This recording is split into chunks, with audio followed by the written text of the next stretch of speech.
sought information for a living. That is to say that ever since he returned from Korea, after having served with the armed forces, he had been working as a private investigator in Montreal. William Hamilton, a rich industrialist, had gotten in touch with him regarding a simple vandalism issue. Nothing to write home about. Not worth hiring a private eye either, just so he can drive for hours on rough roads. But that's how it had always been. The client pays, Carl gets it done.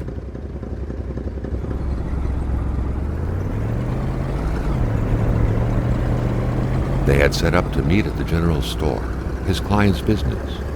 Well, actually, the entire village had William Hamilton's name written all over it.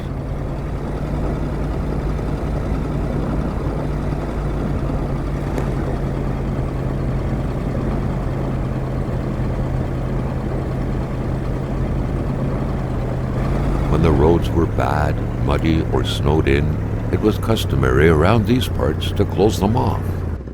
But it was also customary to ignore those signs entirely and drive there anyway.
Hamilton never mentioned a road-blocking barrier.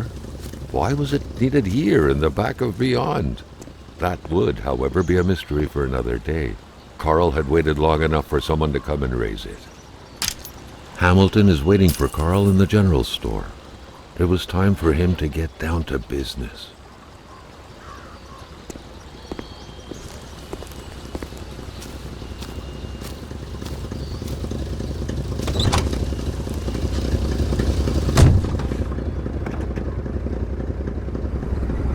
William Hamilton enjoyed a lavish country house built in the very heart of the northern forests, not too far from here. The local populace was divided when it came to the affluent man. Some saw a wealthy philanthropist dedicated to improving the region's economy. Others an aging Englishman who would do anything to further his fortunes. And those ones hated him enough to go on about scheming against him. Hamilton had recently acquired a few local businesses, but the last straw was the reopening of a mine, which gave rise to a wave of protests and threats from the Cree people. Given these circumstances, Carl reckoned that a good number of people must be feeling compelled to oppose Hamilton in one way or another. So far, only the industrialist's house had been a target, but soon enough, Carl thought, the target would become the man himself.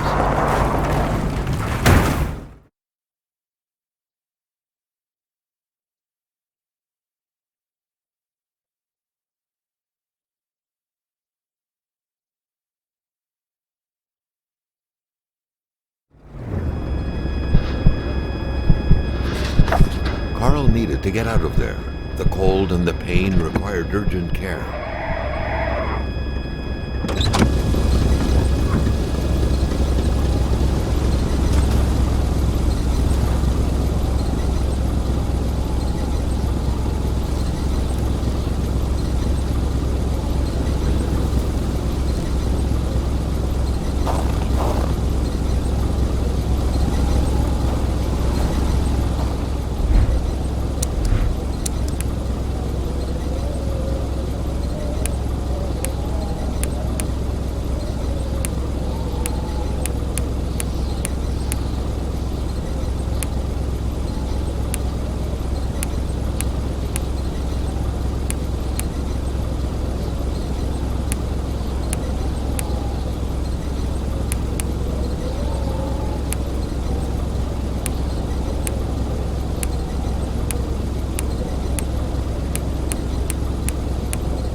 the driver had taken off.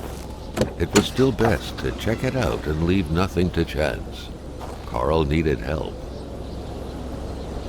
It was a small, locked box engraved with the letters WH. Carl thought about taking it.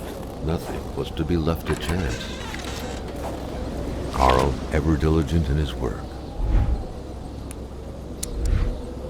always carried his log on him, in which he scribbled down thoughts.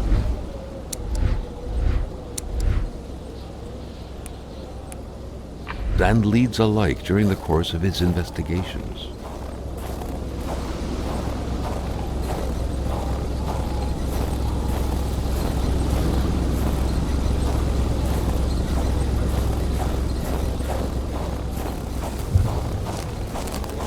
It was so cold. Already Carl did not feel his toes anymore.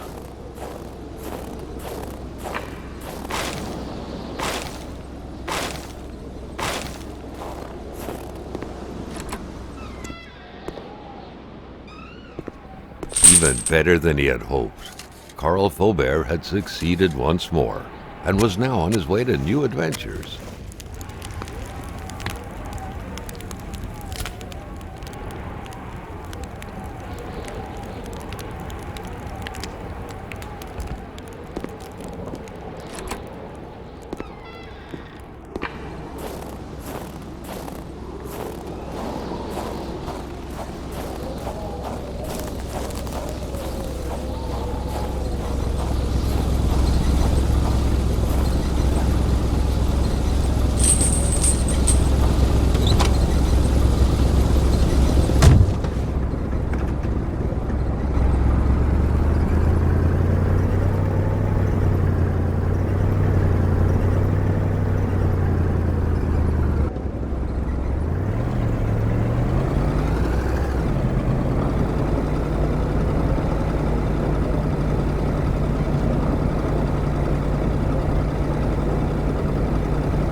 Spread out on a few acres of untouched forest, bellowing caribou, everlasting snow, and undefiled lakes, the Manistan region was no tourist hub.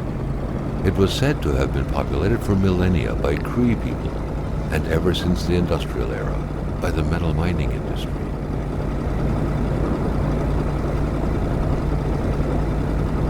The truck was running on fumes. Good thing that the general store was close by.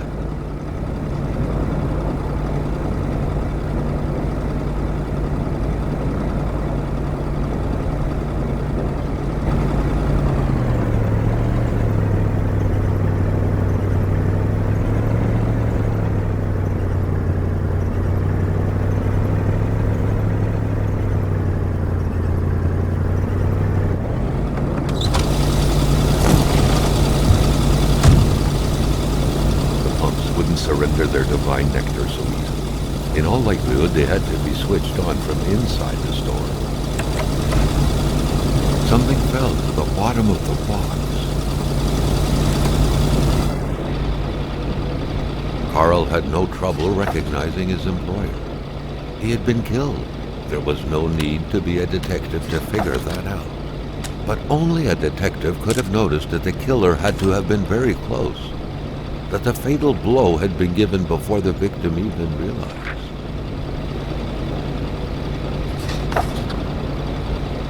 Carl felt a chill down his spine and had a terrifying realization. If Hamilton was dead, then who was going to pay him? An explosion suddenly occurred outside.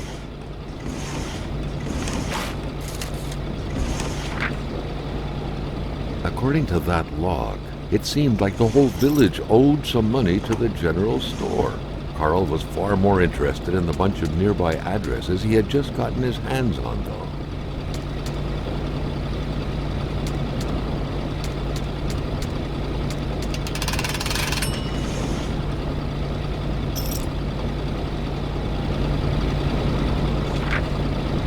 Carl Carl knew that Gilles Lachance was in charge of the general store. That made him one of Hamilton's employees. A very angry employee, as Carl could plainly see.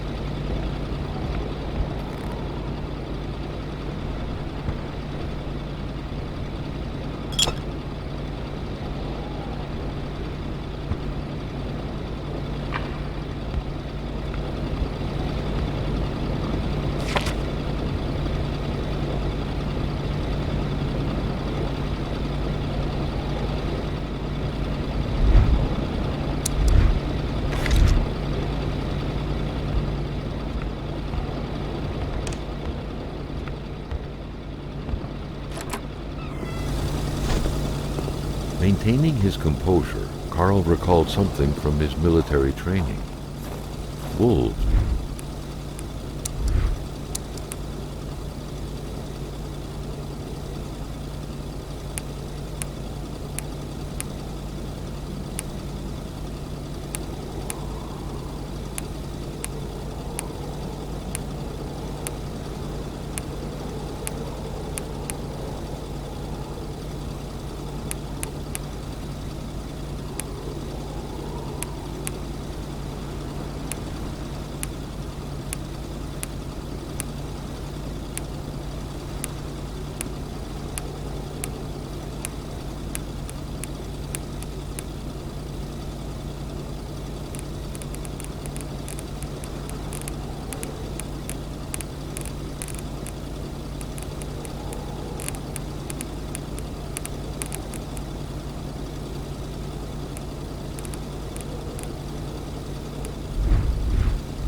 Always stay away from populated areas. Wait, was it about bears? Carl was no electrician, but he could identify a wiring problem when he saw one.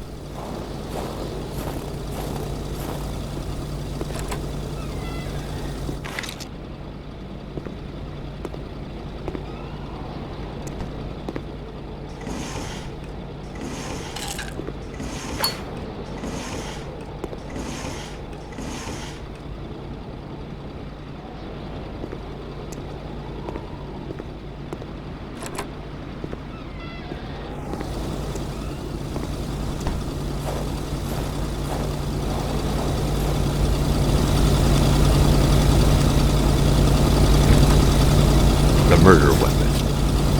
What was that doing there, Carl wondered. Hamilton must have been determined to keep some information secret to post this key. Shame he got unlucky. Everything made sense now. Poor Hamilton's denunciation was interrupted, and he figured it would be best to lock everything up and send the key to his correspondent, who would receive the box later on. Clever, but not enough. That's what happens to ordinary people playing spy.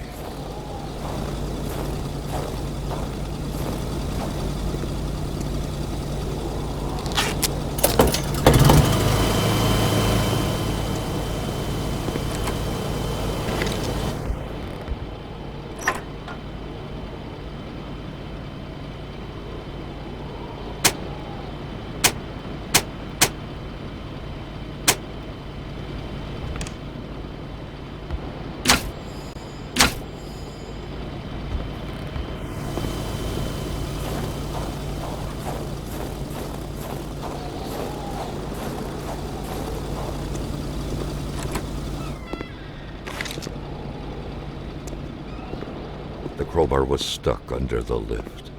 Notwithstanding Carl's imposing stature, car lifting wasn't part of his skill set yet. At long last, the crowbar was within Carl's grasp.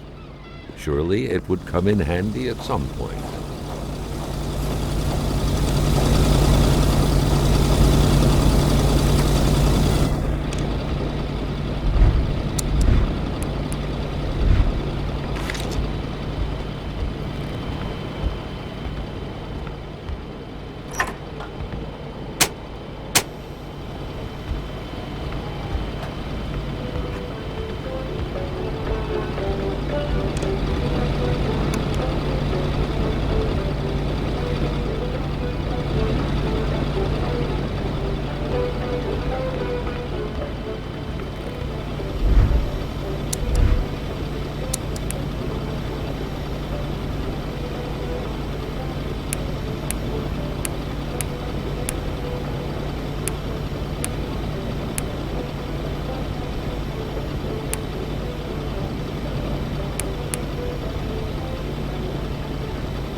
Carl knew straight away where to find the infuriated Gilles Lachambre. Any good investigation would have to start there.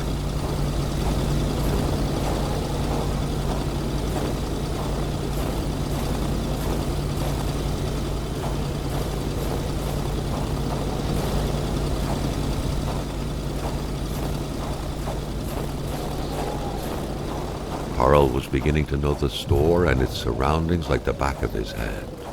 The Seeker had sold. That had to be the worst parking job ever. Who was Carl to judge, though? It may be customary to park like that around these parts, or not.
Carl never thought he would be dancing with the wolves.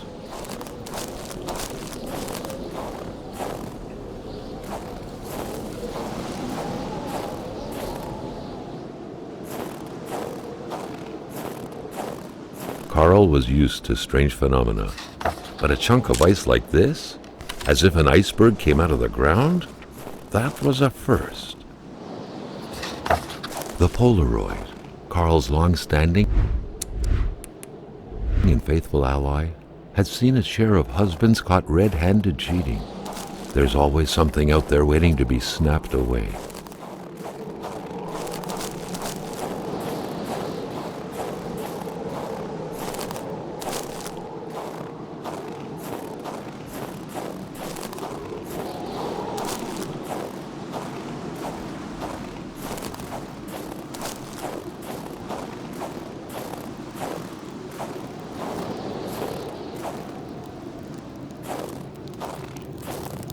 Someone had been playing with a crossbow here. A very dangerous game. A bolt could hit someone's tire or their eye. It could even kill someone if the aim was right.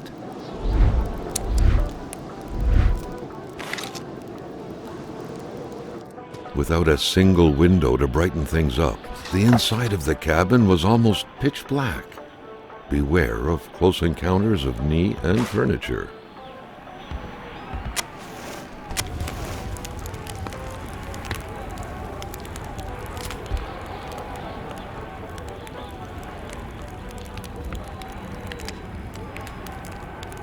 Solitaire, a card game only hermits can truly enjoy.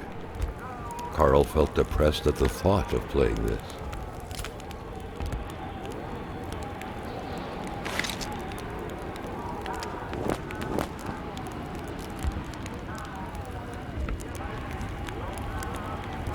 Everything was set up for a well-deserved snack. It seemed like the place hadn't been empty for long, but without knowing exactly why, Carl had the feeling no one was coming back anytime soon.